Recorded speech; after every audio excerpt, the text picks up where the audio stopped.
Podducer. Yo, what's up, guys? Welcome to Podducer, the podcast for producers. Today, we're joined by Torcha. Yes, she. Thank you for having me here in Chicago. Of course, dude. Really quickly, before we get into today's episode, if you can like, if you can comment, if you can subscribe, that would be fantastic. If you're listening on a podcast platform, hit that 5-star review, leave a comment. All of that really helps us, and you could do it right now. We would appreciate it. If there's anyone you want to see come on the show, let me know. All right, well, that's it. Let's get into today's episode. Thank you. Love you. Torcha, what do you do? What do? I use Ableton probably 23 hours out of the day, and for the last hour, it's like a little bit of cushion, whatever I can find for food. Chilling. But yeah, what do? I'm touring for the first year and pretty much touching down everywhere other than Canada now, and feels great. I feel a little bit more accepted in the 140 dubstep realm now. Dude, you've been on a fucking tear. It seems like you've been moving around. And the music too. People are like, got that Torcha dub. I definitely, my standard now is so high because of the people that I've met on the road now. Like, you've had people on the show already, like Creso and Chef Boy Beats, and I could list them forever, man. Like, these guys are really like setting the bar. Like, I look up to a lot of people I've been playing with, and I still am the biggest fan. So I think my music has to speak for itself a little bit. And yeah, man, it's a journey, dude. I'm just kind of writing as I'm touring. I'm actually writing my songs a lot, depending on where I find, like, I'll play a set and I'll go home and kind of just study how, whether it went well or not, I will study and try to like playing the track out like a... Yeah, kind of just, I'll usually find a spot in the set where I'm like, that was a good song, but I feel like it could have, I don't know, and maybe write something similar, like a concept. And that's how I wrote a lot of my songs now, like in the last year or two. Really, I was on road and I'd get home and like, I should have a song right here that kind of would fit with the first year and right after. Yeah. So. No, that's super important. I've heard people talk about that where it's like, when you play out, yeah, you kind of know what works, opposed to when you're insulated in your room and you're just like, I think this will be good. It really, yeah. I just field test everything now. So, and then the sound systems will give you the most honest. Yeah, brutally honest. Yeah, you'll be like, oh, you ever play a track and you're just like, yes, what, like the bass is just fucked, or like snare sucks, or the bass is so quiet, you gotta like really just turn it almost all the way up and it won't even red. And you're like, well, this one's just, it needs so much work. But yeah, learning experience. Yeah, no, it's good though. I mean, I feel like most of my tracks, which, not that I'm known for my music that I'm making, I'm full podcast now, but I don't know if it's my monitors or what, but everything always has too much bass. And I think it's just that I like bass, but when you bring it to a big system, it's way too much bass. Oh, okay. You know what I mean? I see what you're saying. My solution to that was yes. My solution to that was open back headphones. I swear by them. I have Sennheiser open backs, and it gives you like this roomy feel. It's almost similar to being in, like, it's really honest too, but it's a little quieter. So when you're mixing stuff, it won't ever like, you never get the ear fatigue from like I have these at home. Yeah. The AVHs, I think. Uh-huh. I think they're called the Audio Technica. Yeah. I swear by them for performance.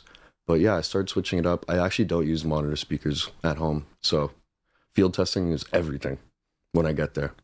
And how much do you rely on just like, you got like, what's it called? That visualizer strip that everyone uses, mini meters. It's good. Pretty helpful. I actually use, yeah, it is. It looks great on videos too. I wish we kept doing that and stopped dancing in front of the camera. I'm preferring the visual of that. You don't like to shake your ass on TikTok, dude? I don't know. I don't know if we're there yet. Not yet. That's fair.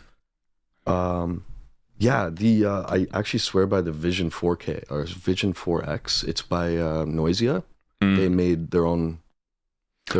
Oh, is that the thing where it like makes it so you can test it almost in like different rooms. Yeah, and it Yeah. has a spectrogram, I think it's called, and it has a bunch of different options for looking at it. It's pretty much a giant mini meter. Okay. Maybe it would be called a meter. The better mini A meters. big meter. A big meter. Large meter. Word. All right. Well, we'll get into all that. We got some tracks. You were gracious enough to bring us some unreleased stuff, which is very exciting.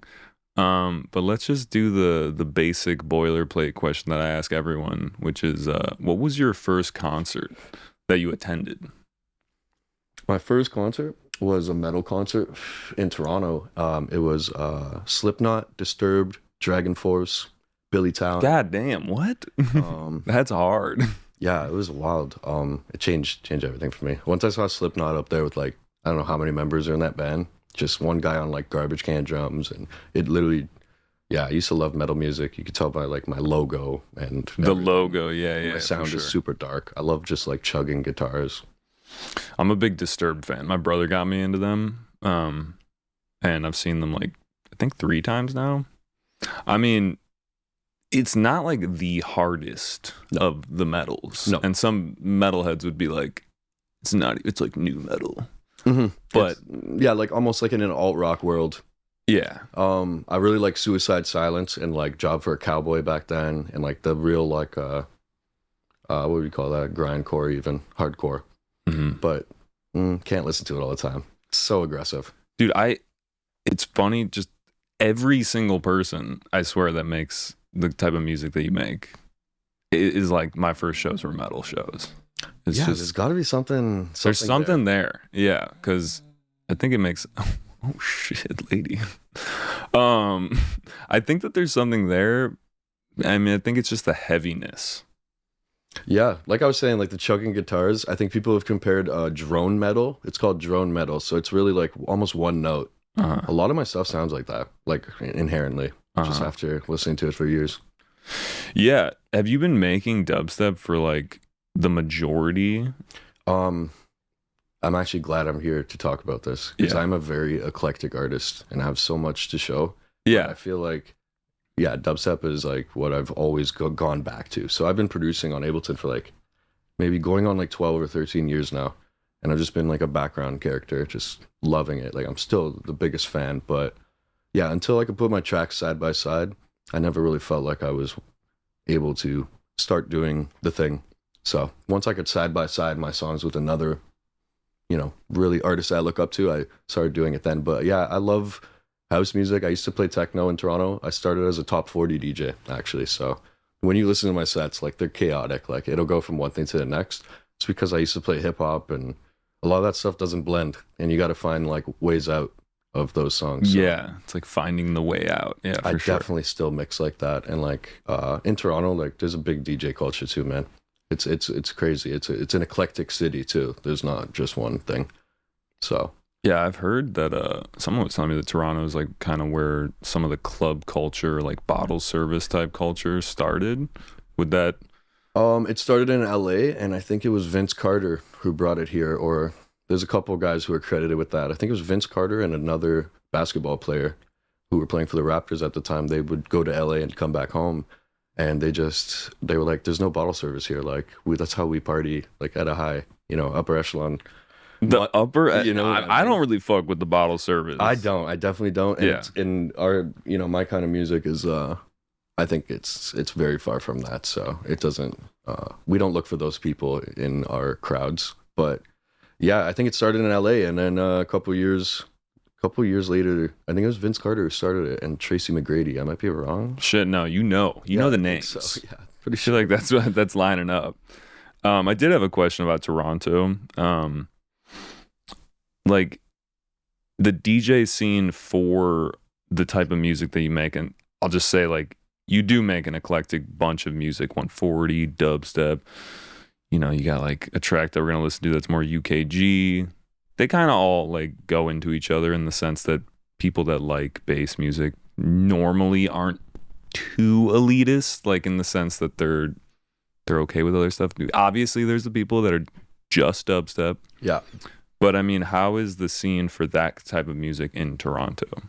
Oh, it's I think the way we do it there. So Joe Nice described it to me like I think he said dubstep is like it comes from the triangle of where at the peak you'd have like jungle DMB, you'd have grime on one side. I think he said garage on the other, and dubstep's in the middle of all that. So like what you're saying, like how the crowds are a little more accepting, like definitely. Like if it's like I think the way we throw shows in Toronto is not genre based. If it's going to be a dubstep like 140 show, but a lot of the songs you've heard from me was pretty much me trying to survive in that market and releasing songs because some, the promoters don't do the same kind of sound. So a rhythm show would not be run by the same people as Turning and Sound, who just were in Toronto last night, and Raz, which is crazy lineup. Truth. Yeah, I pretty much play only exclusively now with Last Planet. It's a crew out there who they also run the 40 hertz sound system down there. Oh, okay, nice. So like I swear by them, and they put me on when I didn't have any views. But yeah, it's really like anywhere else, there's a little bit of a rhythm epidemic and a house music scene everywhere. But a rhythm epidemic that it's like a bad thing almost. It's like a pandemic. No. Actually, I went to Dub Massacre last night here in Chicago. Oh yeah. And that was amazing. That was amazing. Where was that? Where was venue that? wise? Yeah. I'm not sure the venue. It was great though. And the guy, the curation was amazing too. And then I'll say it's an epidemic, and then I go to a show where like they really curate it, and there's artists there who care, like Sweet Tooth or Versa and Dak Daniels. Dak Daniels, dude. Yeah, these people really care about the genre. But like anything else, you'd have people who are just doing it to dance on TikTok or something. For sure, yeah. I was gonna interview you actually at Solar Tide. Shout out NSW. And I had some questions that I like pulled a long time ago, but one of them was from your Twitter, and it was just that. Oh no! It was basically just like, are we ready to call dubstep again? And I just wanted to, since we're on the dubstep topic, what does that mean? Like, is it just because we're trying to like code it and like, dude, no, it's 140, like, but it's dubstep, like. Definitely valid question. First of all, big shout out NSW. Those are like my guys, man. They're the boys. But yeah, I think I tweeted that just out of just seeing so much like I think that was about a year ago. Just 140 just is such a like thrown around term. I mean, someone tweeted about that today, actually, a friend of mine. I think it's just we're trying to label it as hard as we can right now, and it's tough for sure because that genre, like dubstep, is everything. Really, it could be. I've heard funk elements. I've heard like trap, dubs, like hybrid trap, which sounds like dubstep. Wouldn't even label it either one. So it's really tough. And I think 140 is the first time where we're like, again, because every 10 years, a genre has like a rebirth, and dubstep especially will die out and come back. Yeah. And I think now this is our way of, I'd prefer that to deep dubstep. I'll tell you that much, calling it deep dubstep. But yeah, I think we should just start calling it dubstep again, man. Like the shows we're throwing now, we have Red Rocks with like crazy representation, the old people, the old artists, and it's crazy. Like I think we're ready to call it dubstep again. Like we have Scream playing new artists again, and we have the old pioneers really like paying attention to the new guys. And I think a lot of the, like again, I'll mention Creso and Chef Boyer Beats, like you had them on the show, they pay attention to kind of where it came from, and we should just start calling it dubstep again.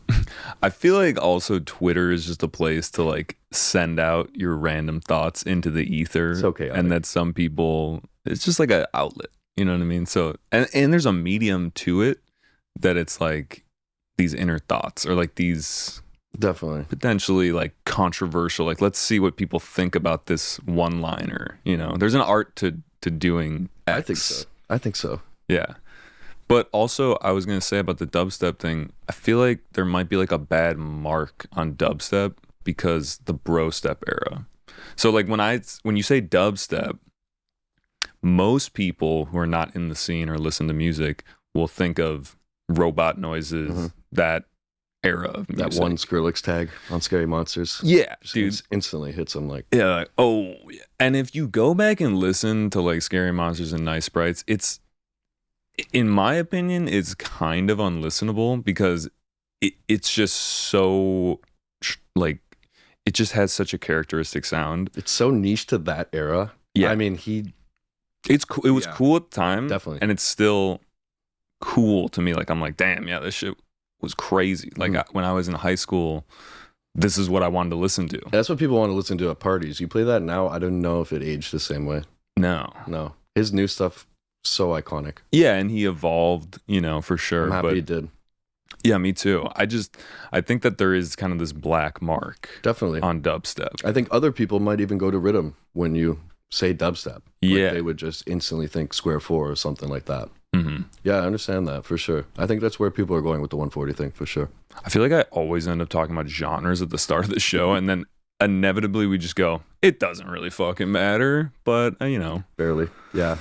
It doesn't. It's just, someone said it, I think Nimda. Yeah, I had Nimda on the show, and he was like, bro, like it shouldn't be something to fight about. It should just be something to help people find new music, Something I went to Submersion. Oh, yeah. That's a really good example of like an eclectic festival. Like I kind of went for more of a 140 set there, and everyone was doing their thing, like mixing genres and stuff. I love that when that happens. I love a good all dubstep night too. Yeah, it doesn't really matter. At the end of the day, I think where people really get stuck is finding their core fan base. Like at the beginning is important to lock in, I think, per genre. Like I think it's important to not, I have a lot of fans who obviously just listen to dubstep, but I think other ones are more open to UKG. I think other ones are like, never play UKG around me. So it's tough to, when you're starting out, I think it's important to build like a niche. If you love that genre, it's really important to like create your own space there. Mm-hmm. So I think that's where people get stuck with genres. They're like, well, I can't do this or that. And I think it's you just got to make what you love.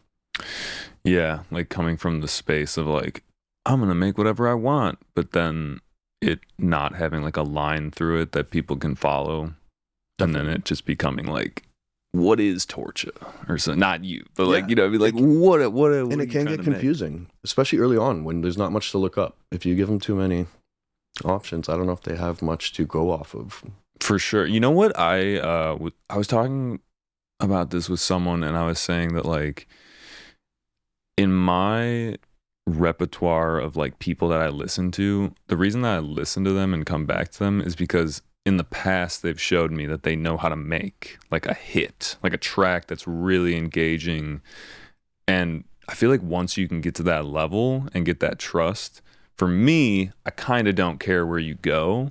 It's a trust thing, isn't it? It's a trust thing, yeah, with the artist. And if maybe people see that you're just kind of like all over the place, and it's kind of not making sense, or maybe you're just putting out like unfinished stuff kind of because you like feel like you got to put it out, and you're just like, dude, what is this?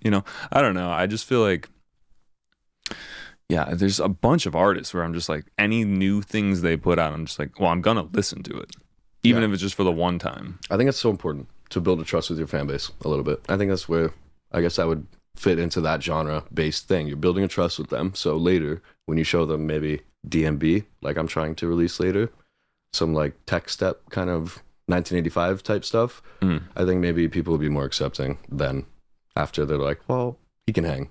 He has a couple good ones. For sure. No, yeah, that's real.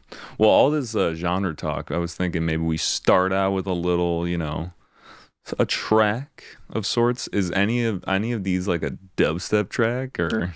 Yeah, definitely. I have one forthcoming self-release, and I've never done a self-release, but I'm really confident in these tracks. We probably spent the better half of 3 months just kind of making concepts, and these songs all came together like Frankenstein, I like to say. We stack like drum tracks on top of old, like it's all like maybe 3 or 4 ideas stacked on top of each other. We were really trying to conceptualize like how we can make a dubstep 4-track album and kind of cover all different sounds, keeping it at 140 at the same time. So yeah, I'm excited to show people these. Yeah. So this one is dubstep. Okay. Which one should we play first? Well, Maybe the Skullflower collab, since that one is the only one out of the bunch that's definitely coming out soon. This one's coming out November 15th. Anything specific about this one with Skullflower? Like, I know you guys have another track together. Specific how? We're just like, maybe like if there was anything special about this process, or if it's just like, the normal this process. One we were aiming for, I don't want to put an artist like on a pedestal for this one because it is our song, but we were aiming for more like a mainstream, modern 140 kind of slapper instead of, I guess, the deeper side or any of that. So, this one we felt could be like in a Deadbeats realm or like one of those labels. So, I feel like it's more accepted too. And when I've been playing it, every crowd has been kind of vibing with it. So I think it's more universal than the rest. Okay. Yeah, let's run it.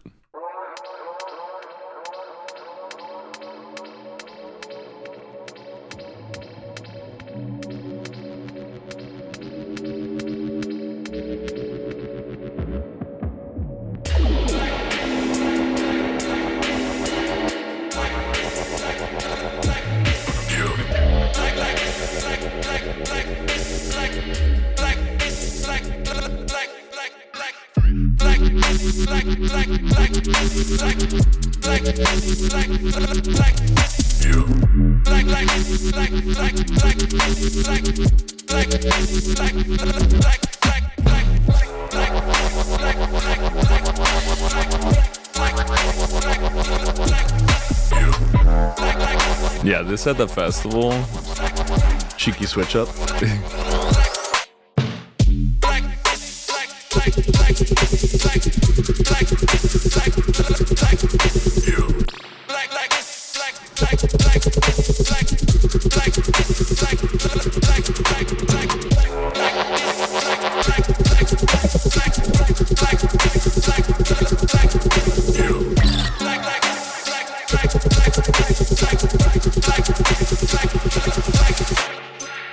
We'll save the second drop for when it comes out. How did you and Skullflower meet, or just like link up to make tracks? Twitter. Yeah, he just cold DM me. He's like, man, we should cook. And then I started listening to his stuff, and he's a monster. He's a monster. And he's like he's an audio engineer, and he's really well trained. He used to work in the hip hop realm. I think he worked for Young Thug at one point. Sick. Also controversial. Crazy credentials. Also worked with, he had an old dubstep alias. I don't know if he's going to let me say it, so I'm not, but he has been around for a long time. Okay. Yeah. He's just a weapon, and people are catching on now. I'm really happy. That's awesome. Yeah, I mean, I'm always curious kind of how this stuff happens, especially on the road, and like where you even slip in the time to like figure out these collabs. Also, like a very common trope for these is that people will just send out stuff to people and not expect to ever finish it. Do you get that way with like whips, or you're just like, it might happen? Definitely. It could always be like that. It could always be, I think unless you're really planning a release or talking to labels about it, until the song's done and until you've field tested everything, you don't really get a feel for where it's going to fit, or, a lot of labels are actually looking now for songs that have been played out. They're looking for videos of songs that have been played by other artists. Really? Yes. That's interesting. They're asking for it now. So do you do anything to like maybe get the play out reaction so then you can shop that? I send my stuff to like a list of maybe 30 artists, and I just give only them like the new stuff, and if they play it, it must be all right. Yeah, right. So pretty much get them to field test it when I'm not on the road. But fitting in the collabs or any production it's fun for me. Like when I'm home for the week, it definitely I get excited to play these songs on the weekend. So I want to make every set kind of one of one. So I'm always working on edits or something to improve. For sure. Yeah, I mean, just sticking on the people playing your music out. You've had some big artists play your music, and I've seen a lot like Peekaboo. You got like Scream dropping your tracks. You know what I mean? Like, first of all, how does that feel when some of the big guys, some of the Dons are playing your music? Peekaboo's newer, but still insane. Yeah. Peekaboo's a don in his own right. Yeah, no, I mean, he's definitely fucking new cracked. Yeah. Yeah. It's still insane, man. I'm the biggest fan. It's crazy. Like once in a while, Scream will text me. He's like, "Got any new ones, mate?" And it's insane to me. Or just anyone in that scene. It feels great. I mean, the first of when that happened, I think the first person who ever played my stuff was In the City. Distinct Motive dropped Haunted on his first track on Halloween, and it just blew my mind. I just didn't think. I was just cooking at the time. I said to him a couple. He was like, "You need to finish these." And then this one I sent. He was like, "I like this," and then opened with it, and it changed my perspective a little bit. I was like, "Wait, I can kind of get it out there." And since then, just picked up. I think the next person was Turning in Town. They played it on Turning in Selects, just a song that I never released, and I just started feeling more confident in my own work. I think you really gotta like put it yourself helps out there. you solidify, like, oh, I'm actually doing this. Definitely. Last year, seeing Skrillex dance to the song Sicaria played. I think it was in the UK. They had a pop-up set. It was Flowdan, Skrillex, Peekaboo, and Sicaria. And she opened with my track, and just seeing Skrillex jam to my stuff, I was like, "That's it. That's what I need That's wild. for Yeah. the next year." So you saw a video of him just like jamming? Yeah, it's out there. Yeah, it's they have a mixed. It's probably over like 2 million views now, and I'm the first song. Damn. Yeah, so that Haunted track, that one was kind of like the maybe more viral moment thing, like the start. Yeah, I mean that's just really cool. Also, it's good right now for the spooky season. Definitely. Is that one coming back in the? Oh yeah, Nashville. Playing Nashville this weekend. I'm definitely gonna run it down. Run it down with maybe the VIP. The VIP. Oh, okay. Is that one out? Oh no. How much do you keep tracks? Gatekeep them. Not gatekeep. Like, I know there's a preciousness to who you send them to, but is there a level where it's like this will never come out? Yes. Yeah. Because this is just my own weapon. I feel like I call them forever dub plates. Forever dub plates. So I mean, just to not to fluff you up too much, but just I would say that other people who talk about you would say kind of what you were saying about being a weapon. Like, you're like a producer's producer. Like, you got tracks. No pressure. People are just like, yeah. I try to find out what makes stuff tick. Yeah. I think when you can do that a little bit more, you can kind of figure out how to get a reaction. I'm not trying to make just bangers though. It's so important to make kind of head nodding. I love that just one pint at the show and you're just kind of head nodding and that kind of dubstep. It's so important to have a couple of those. I think those are bangers in their own right. Like the real subby side. But yeah, thanks, man. Yeah, no, I mean it's what I've seen and then also what people tell me. So I'm just reflecting their. Hopefully we can keep up this momentum. Definitely, yeah. I think you're on it. I'm not stopping yet. I think you're on it, yeah. Let's see what else we got in the question bin. One thing I actually saw. Oh wait, no. We got to stick on the horror stuff with the haunted, because I saw that a big inspiration for you on a different interview. I wish I wrote it down so I could give them credit. Sorry. Was that horror movie scores, and I kind of wanted to unpack that a little bit more because obviously it's Halloween soon. Yes. And I also love soundtracks for movies. They're so dope. I don't know. So important. But horror movie soundtracks are very specific. One time I saw John Carpenter live at in Chicago, and he played It was really him? It wasn't a tribute? It was him. That's wicked. And he was just on stage playing. That's crazy. It was dope. Yeah. No, unexpected. Hans Zimmer does that as well, right? Like he'll go and perform. Yeah. That's really cool. Yeah, dude, my background in that kind of stuff, definitely, again, dubstep is spooky, kind of. I feel like the original stuff I found was in a spooky kind of realm. During COVID, I started this project, and I kind of took it a couple different directions, and the first idea was scoring video games. So I would kind of I don't know if you use Kick or any of those things where they would get you to, I forget what it's called, like Fiverr or something, where you can get you can commission someone to do.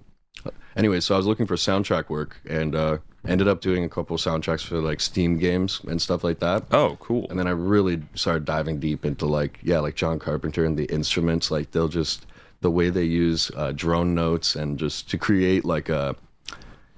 I think it's really good filler on dubstep songs. Like it creates such an ambience that's like really special. And my sets, people have said like definitely spooky vibes and spooky. I love listening Any to music favorite like horror movies?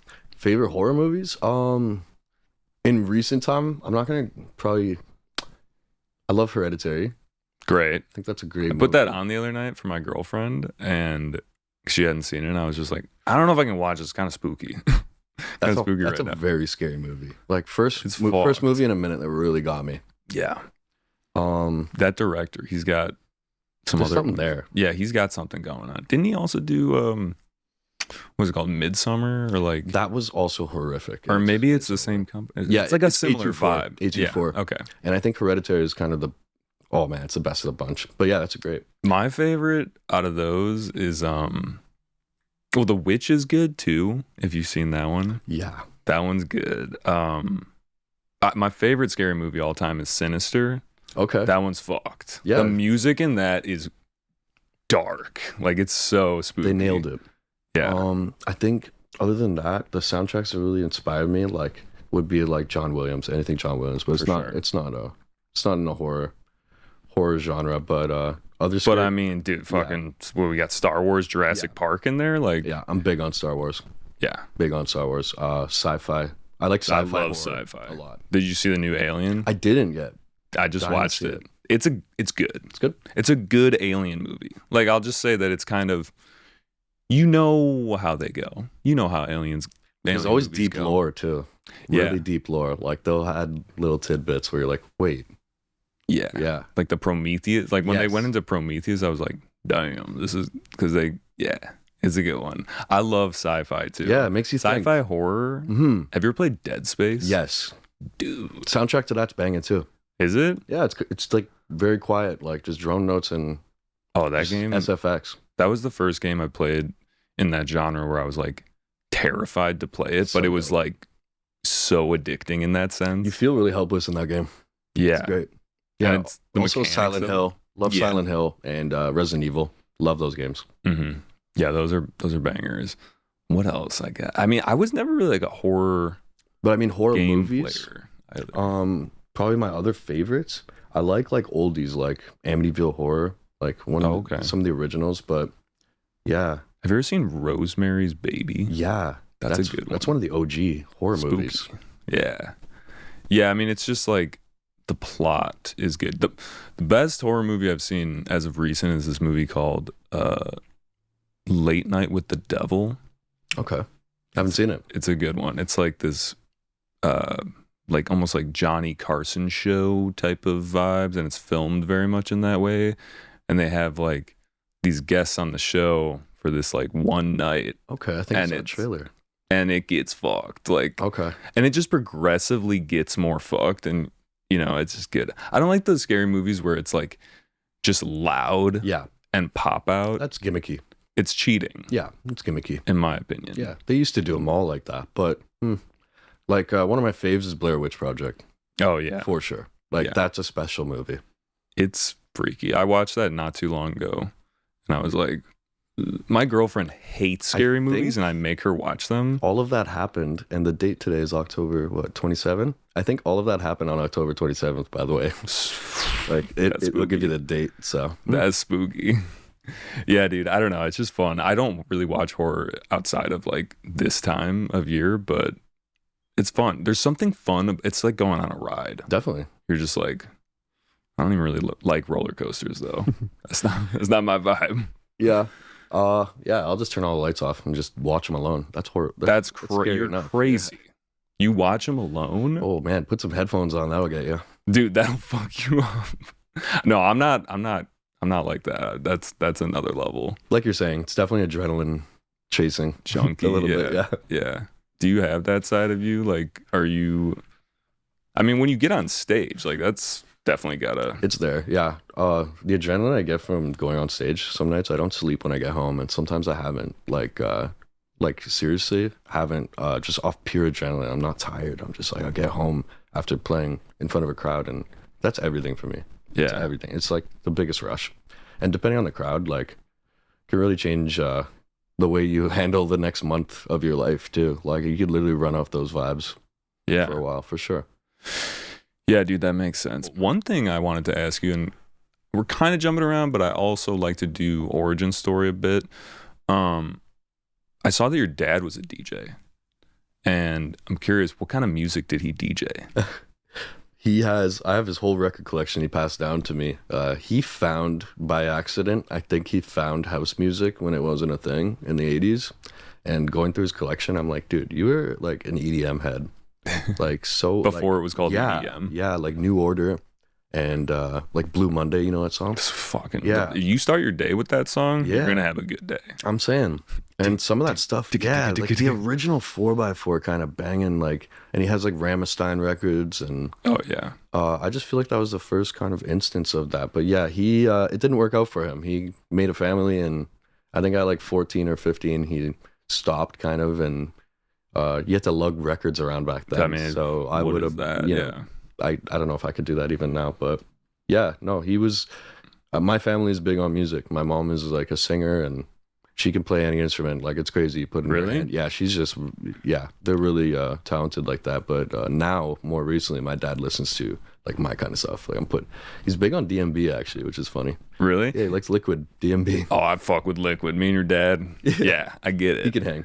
Yeah, for sure. What does he think of like what you're doing now? Like, is he like, this is sick? Like, or He's pretty blue collar, so it's still tough for him to even wrap his head around it. But that this is like a yeah, means to make money and a Yeah. career and all that. Yeah, I no. don't think it was ever viable until over the last year when I signed with Submission and kind of started working on getting a booking rate actually, and not just playing everything for free or Yeah. drink tickets. And but yeah, it's become like, I think now that he's like picking me up from the airport once in a while, he's like, damn, like, you're doing the thing. Yeah. So it's helping. He's Still doing definitely on the fence about it. Like, can this be forever? Can this be for the next 5 years, 10 years? Mhm. He grew up old school, so he's old school Portuguese, my family. So Oh, really? yeah, they're very hardworking people, and those are my idols. So I know one day he'll get on board a little more, but they're so supportive, like, can't ask for anything more. Yeah. I think it's also just a natural thing for parents to be like, so you're telling me you're going to play music for a living and you're going to like figure that out? All right. Yeah, my mom still is like, so you play music for an hour? Is it other people's? Is like, she can't. And Yeah, she's like, yeah, yeah. and they work together. Like, she can't. Yeah. They're a little bit disconnected from it, but they've always been supportive, so there's no problems on their end. But yeah, So you're full Portuguese? yeah. My dad is from Lisbon side. I like just my, was in my Lisbon. grandparents. No way. Yeah. Oh, I yeah. haven't been yet. Dude, that's nice. How's the food? It's fucking good. It's the best food I had in Europe the entire time I was there. I think. Oh man, the food's so good. I bet. Yeah, my dad's from like his parents are from the mainland, so we're like second.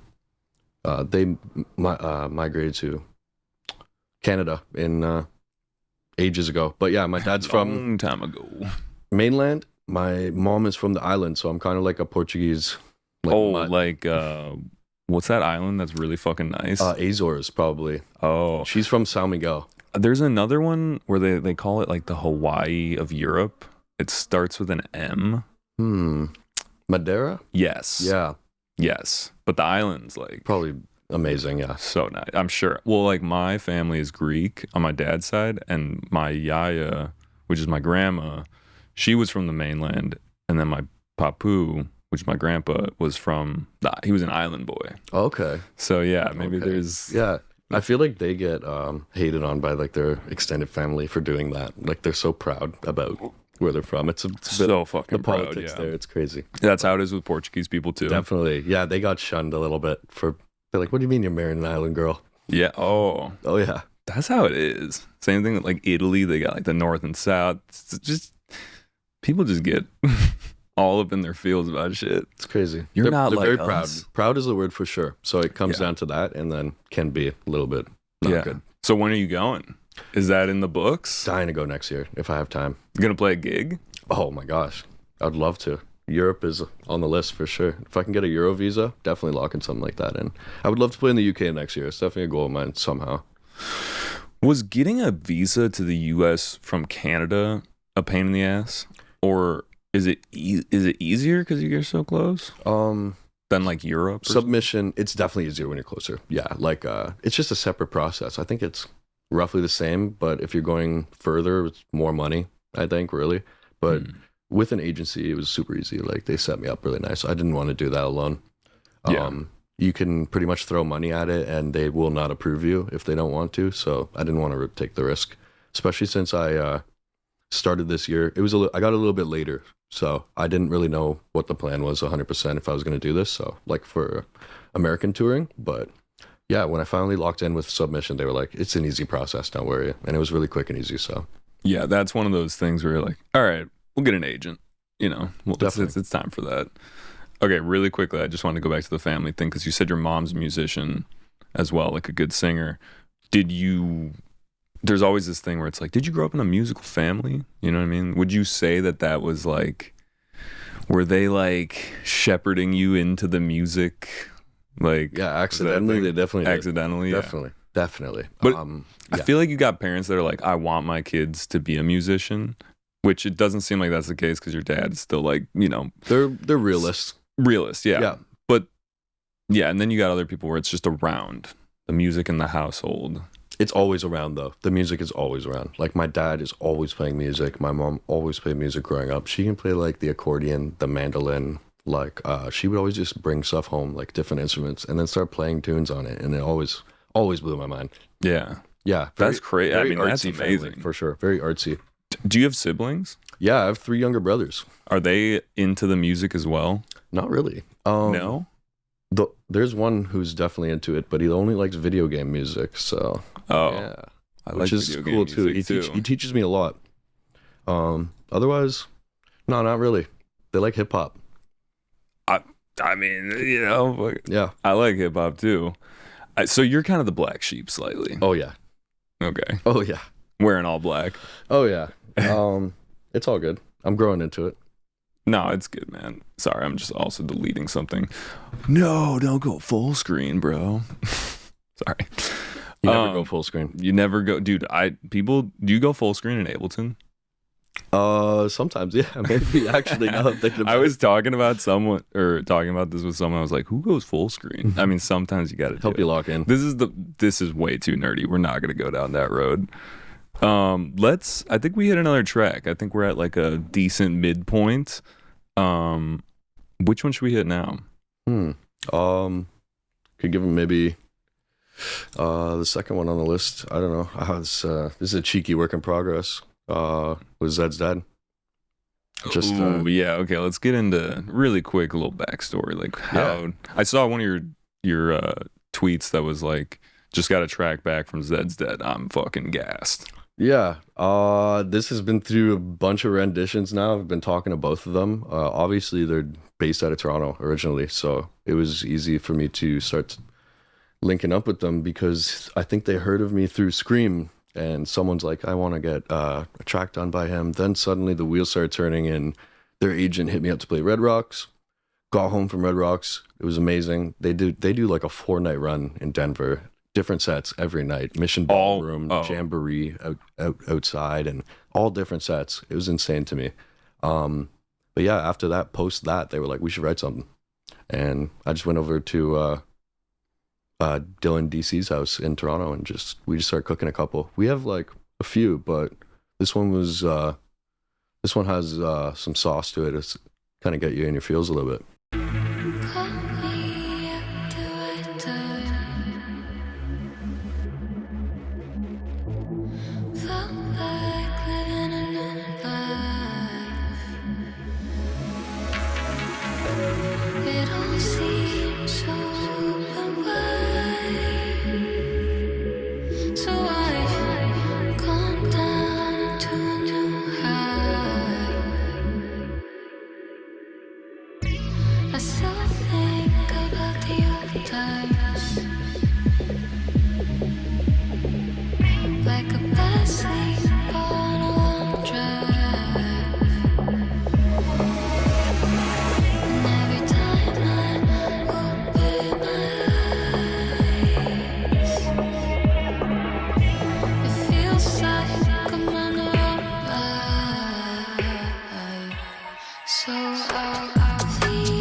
This is like what you were saying about those tracks where it's like they're not bangers, but they still hit just the same.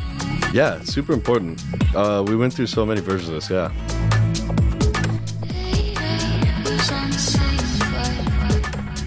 All right, we don't want to give people too much of it. Let's not give them all the sauce yet. Yeah. Yeah, that one's definitely, we might take that any different way, but yeah, we're confident it might have a couple more weeks to work on it. But is this pre-master and stuff, or is this okay? Yes. Yeah, this is super early stuff.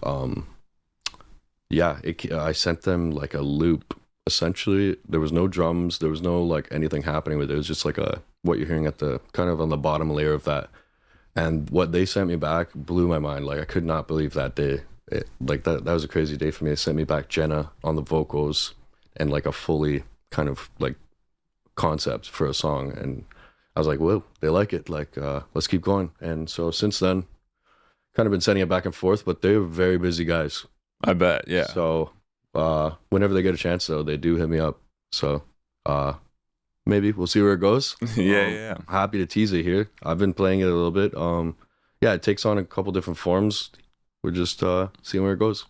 It's probably like somewhat surreal to be working with some of the biggest artists in the scene. It's wild to me, for sure. Like that was one of the first shows I ever went to. Yeah. No, I mean, and then also now they're just. I saw a dude walking around just yesterday with just like ZD shirt. I was like, he gets it. Yeah, like this guy knows. They have a big following, man. When I was in Denver, I could not believe the amount of merch at that Red Rock show, and just like how many people are there showing out for them. It's really cool to see, man. Really cool to see. No, for sure. And I'm curious just to not to like get too much in the inner workings, but like when you're working with someone like Zeds Dead, do you follow their lead? Is that kind of the deal? You're just like, you guys have been doing this for a minute. Like, I'm in your hands. Before we got to this idea, I had sent them a dubstep one. I had sent them something that sounds like just like a Zeds Dead song, and it was just created by me. I tried to hit stuff, like I try to aim for the head when I'm doing a collab, and I feel like definitely meeting them halfway is important sometimes, but I mean, in certain cases, you just have to write the music and it'll come more naturally. Yeah, I think this one came pretty naturally, so nothing was too forced.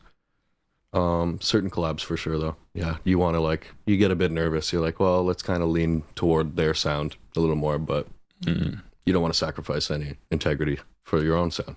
Yeah, but luckily your sound is a lot of different genres, so you can be like, oh, I'm going to tap into this. I think if it has a deep bass, we're ready to go. Good sub. Yeah, for sure. No, that makes sense. So you met up with them in person. How is working in a studio? Because it seems like, some of these collabs are over the internet, but when you go, do they got a sick studio? Very sick studio. I would assume so. Very cool. It was just Dylan. I think, I'm not sure if Zach lives in LA or not. But they're both from the city. It was cool going over there because he just showed me a bunch of ideas. Yeah. And then I would just show him a bunch of ideas, and we kind of came to a point where we were just cooking a couple more. And since then, he still sends me ideas.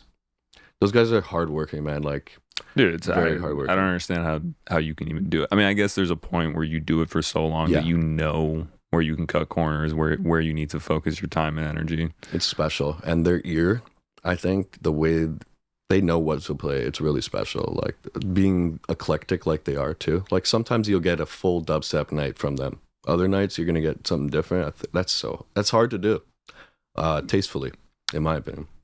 Especially for your fans. Yeah. And their fan base is so broad. Like you can kind of it could be any people. It could be a lot of different kinds of people. It's cool to see how to cater to that.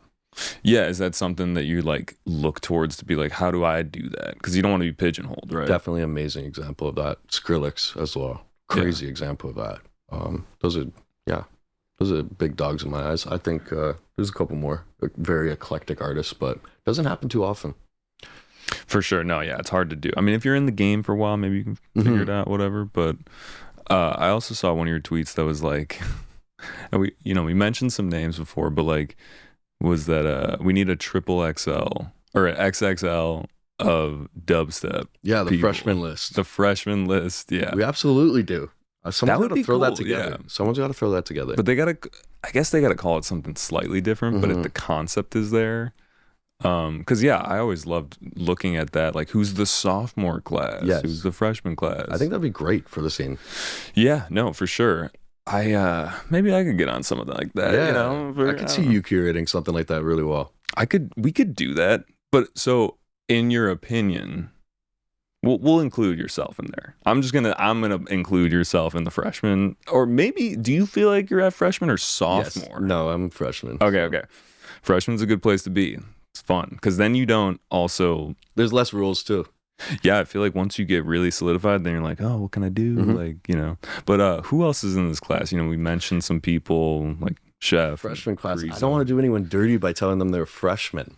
And they're probably further along. I want to say more. That's a tough one, honestly. Who's maybe a deeper cut in the sense that like an emerging, maybe not even freshman. Pat Tunick. If you've heard of Tunick, he's a big one. Pat. He pays attention to what he's got his own sound locked in already, and I think he's going to be way bigger than he already is. Yeah, and he's kind of in the freshman league a little bit too. I think like a little bit.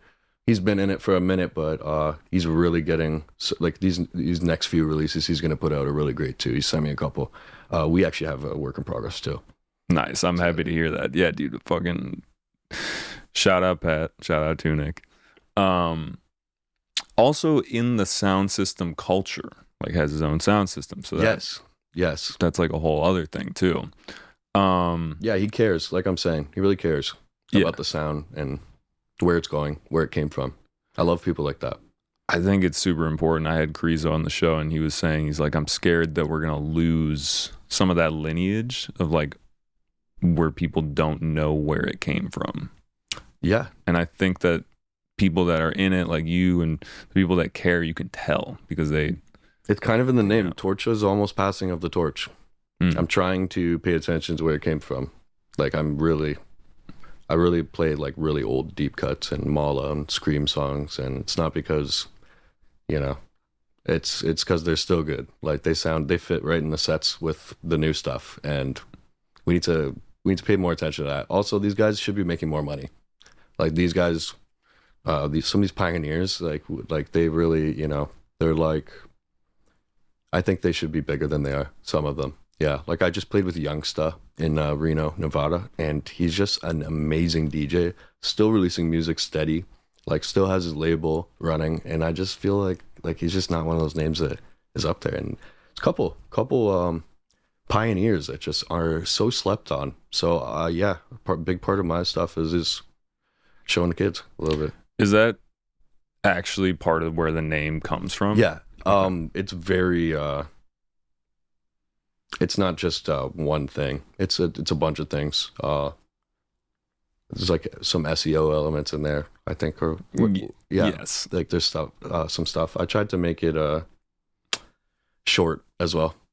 Yeah, no, I get it. There's a lot of for sure. When you Google Toronto, if you follow me or if you're on Instagram, you Google Toronto, the first 3 letters is Torcha. It's like TOR. So I feel like putting it in people's head that I was from the city for a little bit was good. Maybe they also get like search engine optimized together. That's like someone who's writing an article about you that mentions that you're from Toronto, and it just like they get like put together. That was the hope of it, kind of. Yeah, and it worked out for me because some artists will come to the city and be like, "Let's bring them on stage for a song or something," and they just think of my name right away. So I don't know. I feel like ever since we've met a few times at different festivals and stuff, I feel like you're very calculated. Would that be a proper way of explaining, like that you think about like how things are going to be delivered, how things are going to look? When I was starting this project, read a bunch of like marketing books, so I tried to kind of tap into what makes stuff. I like learning what makes stuff tick and like reverse engineering stuff at times. Learning like music wise, like I try to listen to what makes stuff tick, and I try to aim for the head with a song. So I will fully like create the song in my head sometimes before I open Ableton. And I think that's important. Calculated though, I don't know. Calculated might not be daily life, not so calculated these days, but Yeah, you're going with the flow. Well, I feel like it's really tough to be calculated, especially on the move. Like when you're traveling, you're just like, oh have to shit, leave wiggle room. the flight got delayed. Definitely. Can't. There has to be wiggle room and going with the flow.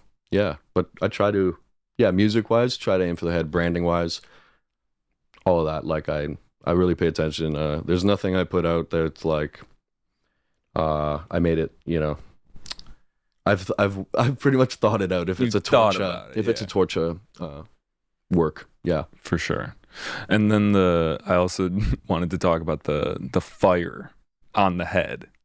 I like this branding. I'll just say that because it's mysterious. It's got a little bit of mystique to it. Thank you. That's what. Yeah, I was kind of going for that. For people that don't know some of your pictures of yourself on social media, no face, just a flame.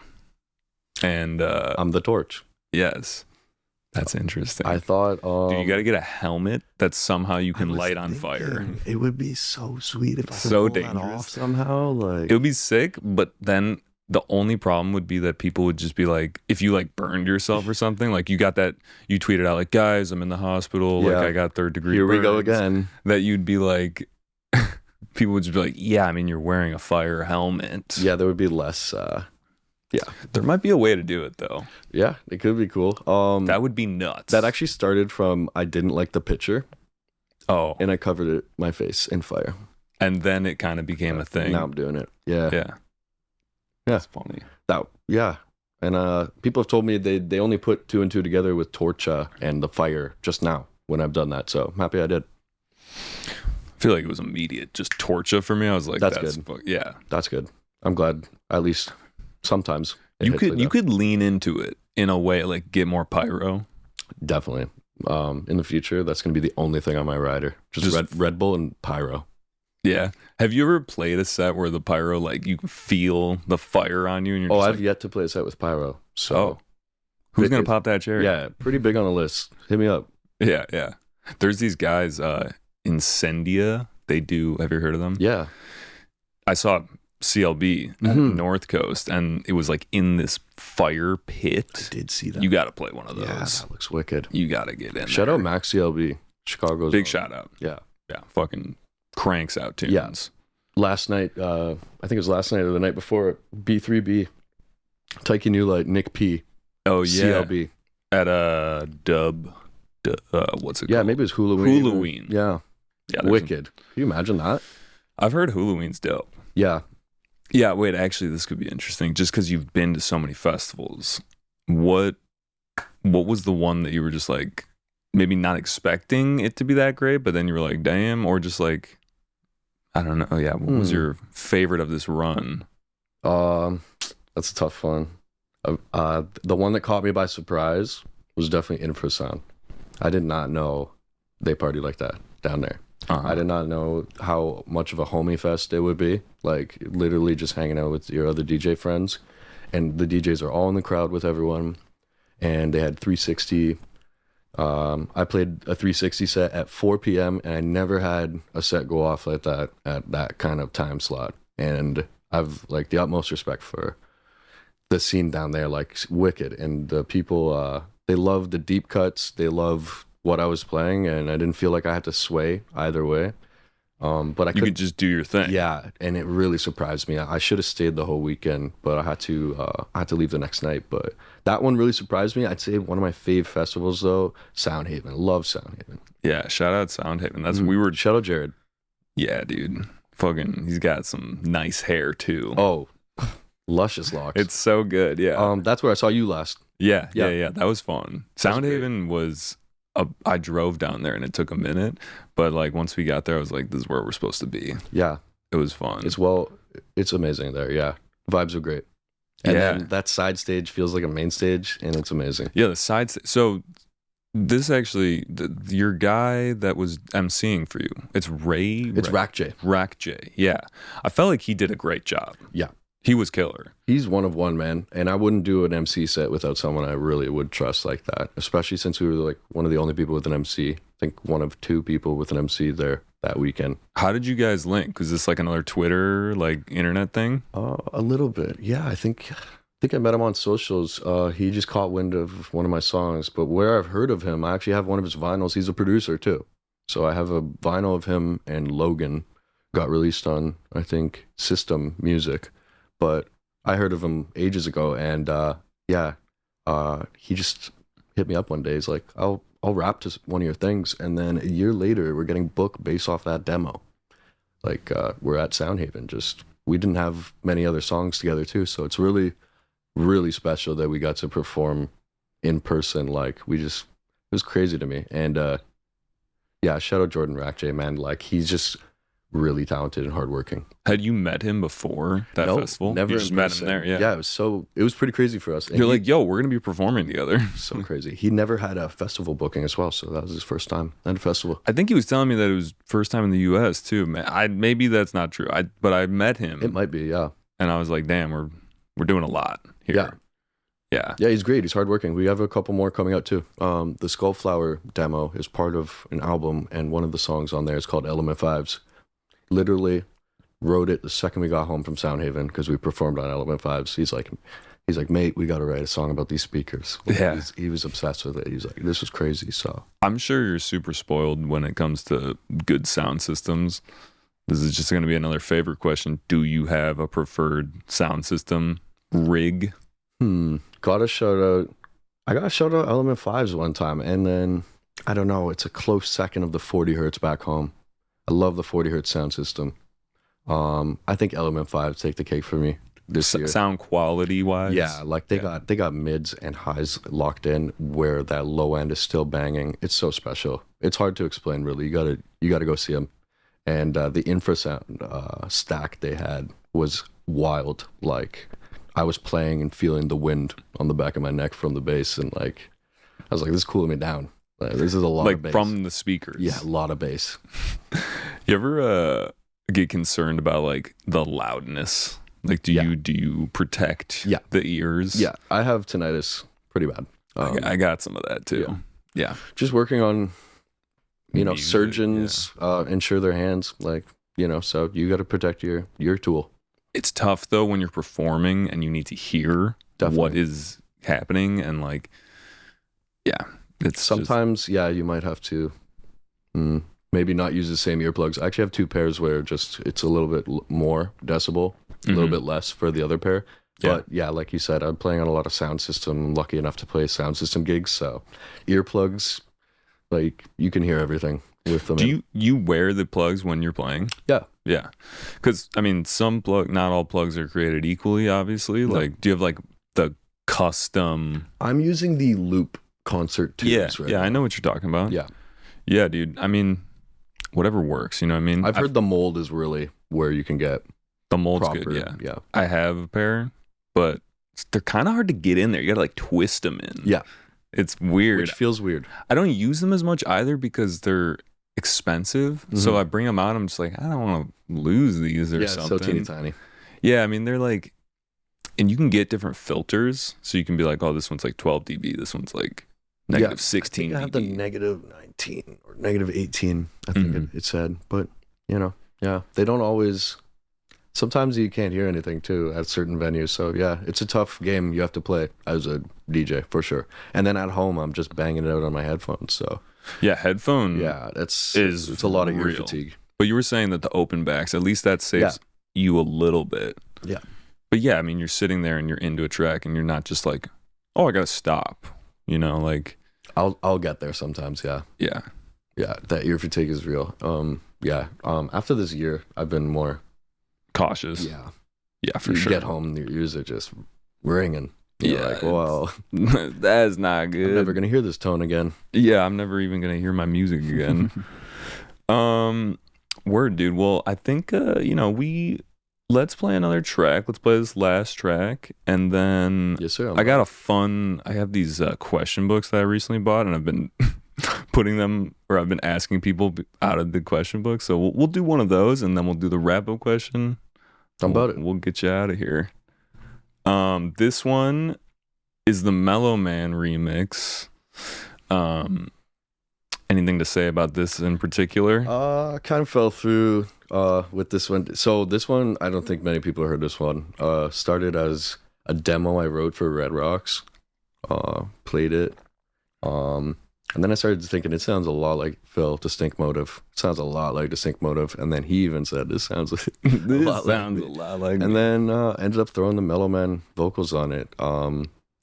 Yeah, man. Shout out to Distinct Motive. This is just a bootleg, but just a cheeky one for me to play kind of on my own.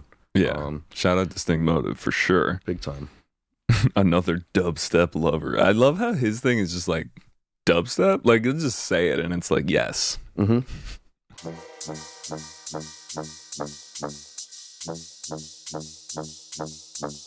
So was this what you made before you put the Mellow Man stuff on it? Like, or did you? What you're hearing, the tuba, is pretty much just all, yeah, that's what I made. And then you'll hear the vocals ringing, and that's kind of the bootleg part of it. Okay.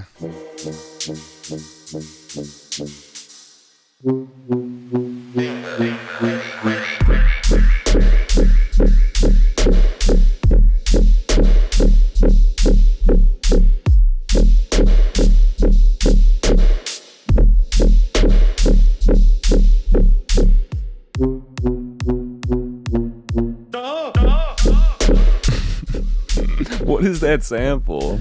That is King of the Hill. That's Hank yeah. Hill. Oh, really? I think so. That's funny.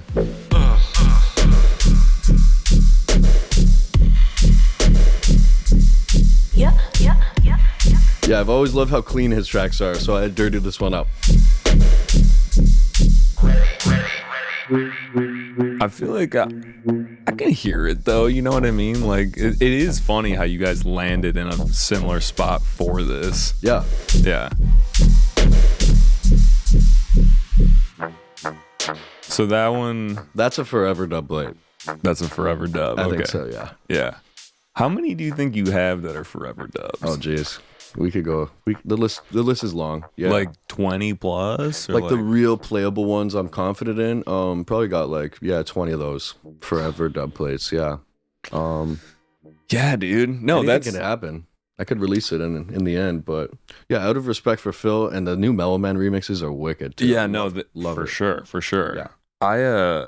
What do you think about just like, I mean, keeping it for yourself and keeping it for the live performance, but also like keeping it from being replicated, because now we're kind of in an era where we don't know what's going to happen with like That I'm not worried generative. about. You're not worried about no? Tomorrow is a new sound, new swag. Like, I'm not worried about that yet. And yeah, it's getting to a point where AI is gonna probably figure out bro step soon and figure out. But I think it's pretty far from what me and the other guys are doing. I just feel like there might be this like, what's the word, like constriction, like, or that people are not going to be just as willing to give away I agree. what they have, because right now we're in this place where everything you put on the internet is being scraped. Yep. You know, so I don't know. I mean, I don't think there's like everything that these models have been trained on, not to get into like the AI section too much, because I definitely use AI as a tool right now as well. Like I For use sure, it like as stem a shit. mastering tool, and for stems, like Yeah. grab the vocals with AI on that Mellow Man one. So Yeah. definitely as a tool, it's great. Yeah, it's gonna destroy pop music pretty soon though. Yeah, so exactly. But like I wonder, because there's no like, it's already been trained. They're not gonna be like, well, we got to train a different model, like whatever. But I feel like they need to do this thing where like from here on out, or from a certain date on out, like all that stuff that was, you know, like prior to this new law or something. Yeah. And then maybe there is a chance, because I was talking about this, that there are new styles that can happen. You know what I mean? Yeah. Like, you know, I was talking about like, as an example, like there's like mid-century modern. Maybe in 2030 there's ultra hyper century whatever the fuck. I mean, we have styles gonna hyperpop. be. I never thought we'd get kind of like hyperpop is a weird niche of a bunch of different things. I think that that's something new that came recently. For sure. And that's where I feel like if they clamp down a little bit, at least. Maybe laws. I Yeah, think laws would laws. be a good way to start. Yeah. Yeah, because no, I mean, there's no going back, but maybe from here on out. But the overarching concept is that people might just be a little bit less willing to like put things Definitely. out. Twitter just announced, or X just announced, they're doing some sort of they're allowed to use whatever you post. Yeah. So yeah, you're gonna see probably less demos on the TL now. I'm a little bit, it makes me a little nervous that like maybe you could hear your stuff in a YouTube video one day and you never gave it to anyone. Right. Yeah. And someone ripped it too. Yeah. Or it's just, when you post it there, you're pretty much giving them permission. So. Right. I mean, dude, one of the things I got like an email from Spotify that's like, everything that you put on Spotify for your podcast is being trained, and we're going to make it so like exactly other people in different languages can listen to your podcast from your voice. That's really like trained. That's really cool though. It is cool. That is because cool. A lot of people, but it's kind of freaky. I mean, I'm already way too far gone, and like my voice being captured. It's got every word from you probably now. It's got my voice to a T. Mm-hmm. There's 160 hours of my voice. You know what I mean? So I think there was one instance recently someone had tweeted out, there was a commercial for like a card, some kind of QR code, whatever. They used his voice, and he's just like you, like a podcaster. That would be so good. I think just I'd be like, how do I sue? Yeah. What do I do? But you can't, I don't think. Or you just have to like, there's no laws. Yeah. Yeah. It's honestly, it's going to get crazy soon. Yeah. When we double down on the AI and they start training it, twice as good, it's going to And we get get the new chips coming out. Yeah. And it's just, the video stuff is almost. Yeah, it's almost here. I mean, it's here, but it's just really elementary. But the new shit, I'm sure. Yeah, dude, it's crazy. You can deepfake people really well now. Part of this was kind of a segue into you have a Patreon for your dubs, right? And so that's kind of a walled garden in a sense for the stuff that you like to keep. Yeah. You know. But obviously, there's people can subscribe and they can do. Oh, I've seen my pass out edit that I only put on there. It's on Soulseek and people are giving it away. It's all good. Yo, Soulseek is fire, by the way. It's crazy. Actually, yeah. I mean, it's crazy that it exists. Yeah. There's so much music you can download. It's a on wicked there. archive. I didn't know that. Like, I think it's user based, right? Like, it's people like upload whatever they have, and people can download. Kind of like a torrenting way. Kind of like torrenting, yeah. Do you see a lot of people using that for? Is that like not okay? What do you definitely think? Gray line. Yeah. Gray line. Yeah. Well, because I mean, you're just sharing. It's just like music. You're saying. Yeah. Like I mean, I put one out for. Yeah, it's a weird line for that. Right now, like I make everything I play, I'll make, download from the artist, pay for. So like I used to maybe definitely indulge. Like I'm from the LimeWire era. Yeah, me too. No, I know. Yeah, definitely. It's weird. It's a weird great. It's a different responsibility though as a DJ who tours and makes money from it. I think so. Right? I think so. I think that changed when I started going on road. I think it matters after, and then people look to you as the example a little bit more. So, yeah. Also, you have the relationships with a lot of people that you can be like, hey man, like I'd love to play out some of your if you send me over some tracks, maybe I'll play something out. Yeah. Anyone who's watching this, you should just ask the artist for the song before you rip it, or yeah, because I know that you've had like people are really good about that, and usually just super inspired when they get a message like that. So just go for it. Yeah, if a new up and coming DJ asked you for a specific track, I'm pretty good about that, man. Like, doesn't have to be a name with followers at all. Yeah, I'm just super happy to put it out there a little bit. Yeah, for sure. No, I would feel the same way. It's just like, oh, you like my music? I'm cool. gonna have a little moment in your show. Yeah. Let's go. Yeah. I mean, yeah, no, I get it. Because I saw that you posted about someone like ripping some stuff, and it's like 128. It did happen recently. Kilobits per second, and it's like someone was like name dropping. I'm like, that's not what we're doing here, because I know he follows me, and God bless. But yeah, if you're early in the game, that's not what we do. You can't just. There's an etiquette. Yes, and sound system music, you can't just play YouTube rips. It's not gonna sound that good. Yeah, it's gonna sound like shit for sure. Yeah, so in terms of like how you run your Patreon and whatnot, like I don't know, how do you think of it? Because you also do the mentoring as well. So like songs that go on your Patreon, where do those sit in your mind as like levels of importance? I haven't shared them anywhere. That's like a big thing. So a lot of them now that I'm putting out, I haven't shared at all. There's a Zeds little bootleg I put on there, and I know if I put that on SoundCloud, it's going to take it down. So it's just like, that's the only place you can get that. So I think the exclusivity is making it happen a little bit, and people like that's why I subscribe to certain Patreons for sure, to get those exclusive tracks. Yeah, the mentoring of very small group of people who will do that, but I've helped a bunch of people so far. I pretty much started Patreon ages ago, and I just kept it going. So in my mind, I want to put stuff where make it exclusive, as exclusive if you know, and I don't even promote the Patreon anywhere. It actually kills your reach when you start doing that kind of stuff, like for depending on where. If you use the word Patreon, Instagram doesn't like it, and so I haven't promoted it at all. And I think the people there know it's like a trust thing a little bit. They're gonna get something exclusive where you can't get anywhere else.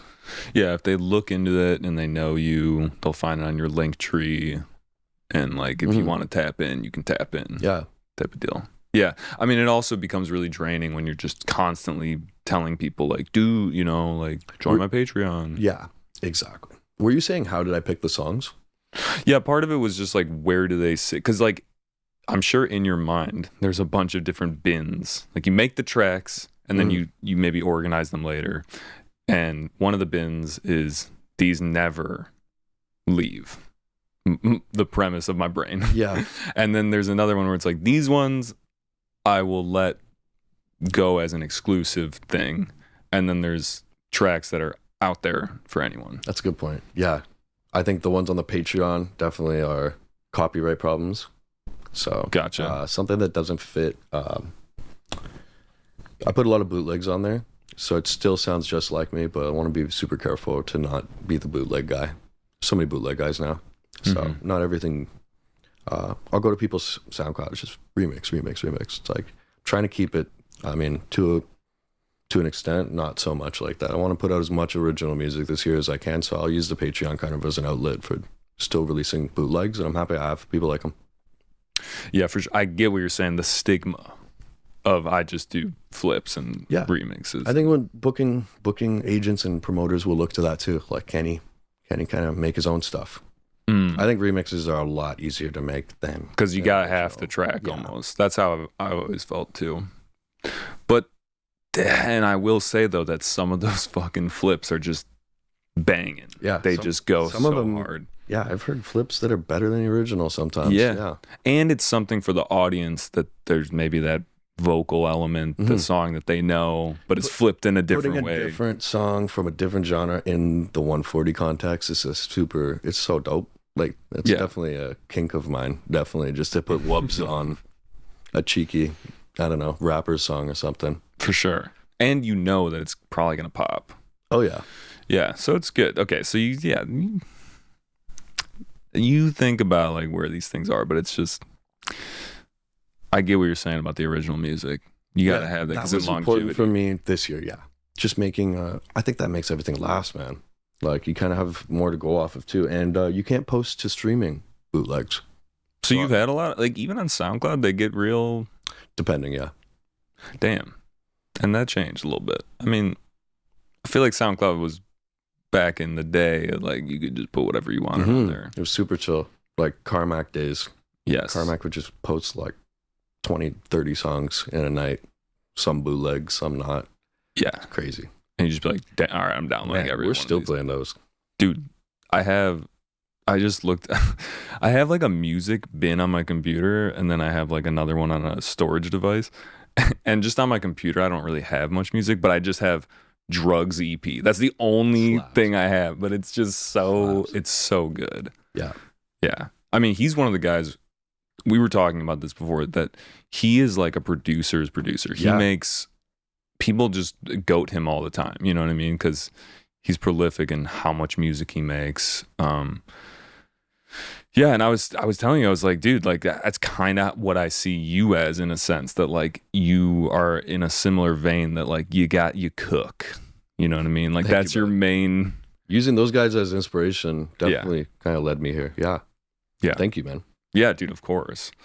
Here's really just like a boilerplate question, which is like, who were the guys that got you into it specifically? Like, is Carmack's on that?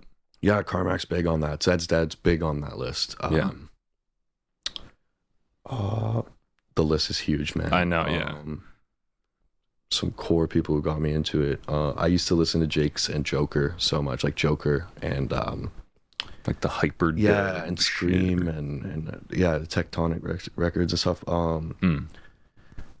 The guys who got me into it, I don't know. Burial's a huge influence for me too. Like, for sure. You were mentioning like horror soundtracks. I feel like he has that element in all of his stuff too. Like huge influence on me. Yeah, fire. Pretty much. Word. All right, let's run one of these questions because I'm curious. Sometimes these spark some random tangents. So give me a number between 1 and 3,000. 140. That's a good answer. No one has done that yet.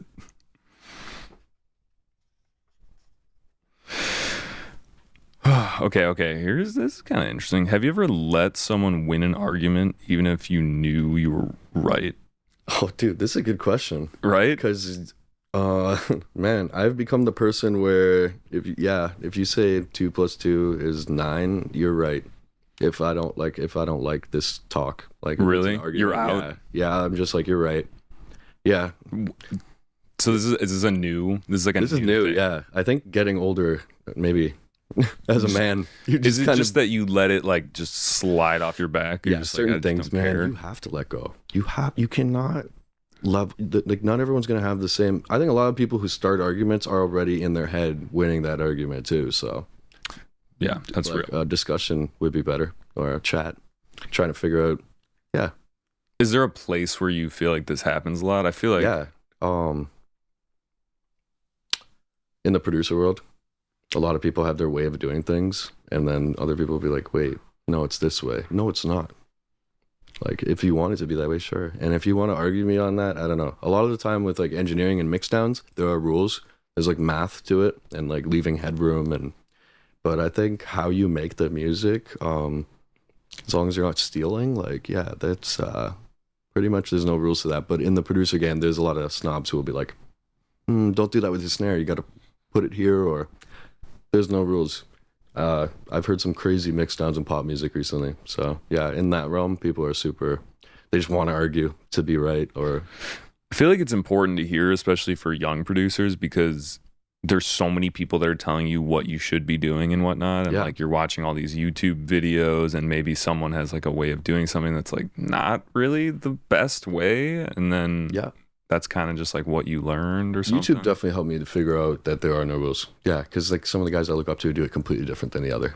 For sure. So, do you feel like this mostly happens online? Does it happen sometimes like backstage? Like, are people saying some shit that you're just like, I'm just not gonna engage fully? Like, usually good vibes backstage so far. But yeah, online people love to, whatever, man. That's just how it is. Yeah, and it's fine. But yeah, there's no rules to this stuff, man.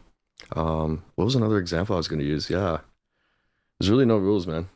I watched a Peekaboo production session, and he was kind of just grabbing splice samples like to use for inspo. And there's so many people who are like, don't ever, you're grabbing splice.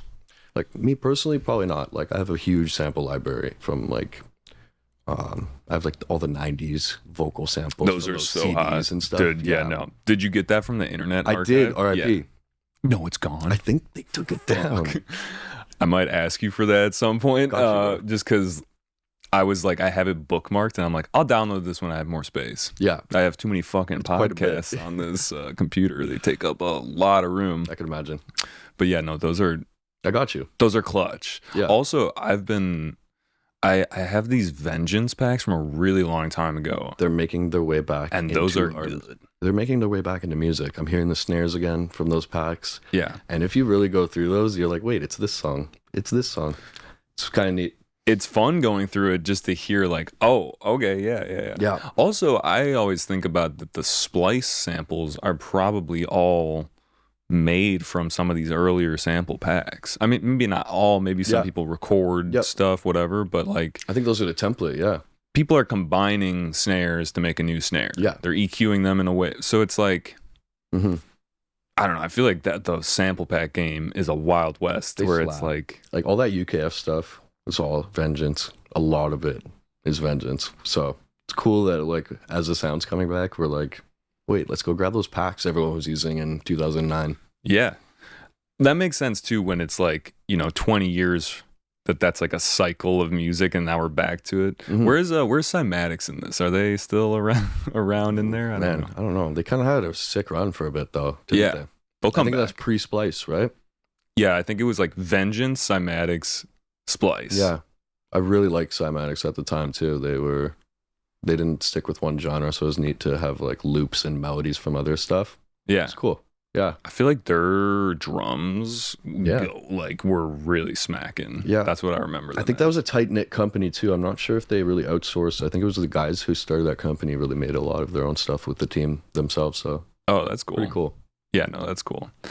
All right, man. Well, let's bring this home. What is the game changer all-time favorite concert that you went to? It's gonna sound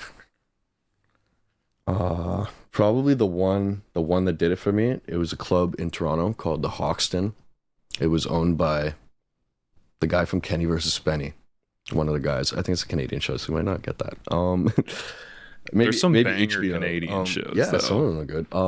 My favorite concert ever that changed the game for me was that night at the Hoxton, probably 2014 or like 2015. Saw Skrillex after party. So I went to a Skrillex show, then I went to the after party, and like I was pretty young, so I had never done the whole like a full night of music, and we finally went to an after party. The way the Hoxton worked was you'd buy the tickets, but you didn't know who's gonna play at the after party, but you just knew like when certain artists came that they were gonna be there. It was such a special spot. But yeah, Skrillex was playing, and I remember he's playing this one dub plate. It wasn't out yet. It was like one of his collabs. And he just held it for so long. He looped it and looped it and looped it. And I remember just, definitely wasn't on substances that night. Might have been, I don't know. But it changed that game for me. I was like, this is different. And when it finally dropped, I was like, whoa, I think I want to do this. After we left, I was like, I want to do this. And I've been a big Skrillex fan for years, so. He was hyping you up. Yeah, finally seeing him was like, wow. Is the Hoxton, is that still a venue? No. Gone now. It's been gone for a couple years, but I think anyone who's from Toronto who was there during that era would say the same thing. Like that club was very special. That was an iconic one. Really small too. So it's cool. It's kind of making me think of this place called the Mid. The Mid was like more mid-size, or it was a fairly large venue, but I mean they had all of the people, like the best names in EDM. But it's gone now too. But I mean, I don't know. You nightclubs, they only have so much of a lifespan. Yeah, I think they get a good run for only a little while. Yeah. And then you can probably sell out or get sold to a condo or something. Yeah, like turned into a condo. That's what happens. Yeah, no, I know. So what's like the most poppin' shit right now in Toronto venue wise? For a venue, we just built a new one and it's massive. It's we built it on an old airport. I think it's supposed to hold. I think the first act there is going to be U2. I haven't. Oh shit. Yeah. And it's going to be like insane. So it's like a warehouse. U2 or Coldplay. I don't know. I get those confused. But it's not a warehouse. I think it's like almost like half outdoors. I don't know. I would have to look it up. But that one's going to be insane. Drake owns a venue called, I think it's called History. Crazy venue too. We're pretty good about stuff like that, but yeah, like they get killed for they get taken down and turned into condos too much, so we don't get a good run out of them enough, unfortunately. Yeah, I feel like it's just the name of the game. They pop back up in some way. They'll always pop back up in some regard. My best answer for that would be there's a warehouse in Toronto that it's not a club, it's just a rentable space, and everyone keeps using it for the big shows. It's called McCormick Warehouse, and that has been the coolest space so far. That's the spot. Yeah, right now for sure. How often are you back there? It's just starting to really pick up back home for me. Does that feel good that you can be there and not have to like travel so many different places? Definitely saves money a lot for sure. And I'll do shows for way less there just to hang out with Toronto people and stuff. It's wicked. Yeah, so grateful now that like when Hamdi comes into town or something, Hamdi and other people, I get to be on that lineup with them. Like just touring. I think they put me in the same bracket on those lineups. Crazy, man. Yeah, that's dope. So that you might be a sophomore. No, no. yeah, definitely. definitely get booked there more now, but try to keep it as well, like not too much. What I do there, like once a year, is vinyl sets. So because I can't travel with them, Yeah, for sure. Yeah, I'll just play like an exclusive vinyl set to like 100 people there every year in the winter. Yeah. Coming soon. Traveling with the vinyl, pain in the ass. Crazy. I don't know if you'd probably have to put steel case, all that. Yeah, you'd have to secure them. Couldn't damage them. Like, you know, the stress of like going to a venue and you have a bunch of gear. Imagine that with all your vinyl. You're like, I gotta go put my vinyl in my car, and I like gotta go home because I don't want this shit just sitting in my car. Yeah, like if it comes, like a rock band would tour with their guitars. If their guitar gets out of the case and it's damaged, you're not playing that night. Yeah, that's scary reality. That is scary. All right, so we also do shout outs. Is there anyone that like has been pivotal that you just want to give a shout out to? Sometimes they go on forever. It's like, yo, shout out fucking everyone. But like, there's any, I'm gonna give a big shout out to Last Planet in Toronto. They host the 40 Hertz shows, and they saw me through like all the way. Like they were like, you got it, and they kept giving me opportunities. And before I ever played in the US, they were putting me on kind of on lineups in a nice spot, and they care so much about the music, and they've been around one of the longest. So big shout out to Last Planet, big shout out to Submission, my agency, and yeah, man, shout out Dubstep. Let's go. All right, guys, well, if you made it this far, thank you for listening, and we'll catch you next time. Thanks, gang. Peace. Yo, what's up, guys? This is your host, Jerry. Thanks for tuning in. If you enjoyed the episode, don't forget to like and subscribe. It really helps us out. If there's someone you'd like to see on the show, leave a comment below. I read them. And if you're listening on a podcast platform, we'd appreciate it if you leave a review and hit that 5-star rating. Thank you for your support, and we'll catch you on the next one.